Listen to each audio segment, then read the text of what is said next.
மதுரை சோழவந்தான் அருகே வைகை ஆற்றில் திடீரென ஏற்பட்ட வெள்ளப்பெருக்கில் சிக்கிய 3 பெண்களை காப்பாற்றிய சென்னையைச் சேர்ந்த சகோதரர்கள் இருவர் நீரில் மூழ்கி பலியான சம்பவம் சோகத்தை ஏற்படுத்தியுள்ளது.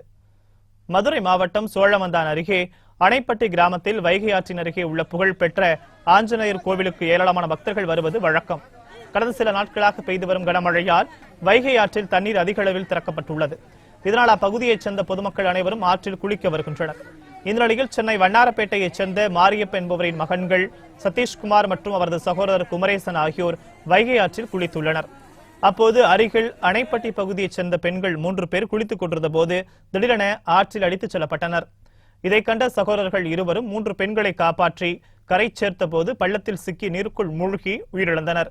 பின்னர் தகவல் அறிந்து வந்த தீயணைப்புத் துறையினர் இருவரின் உடல்களை மீட்டு நிலக்கோட்டை அரசு மருத்துவமனைக்கு அனுப்பி வைத்தனர்.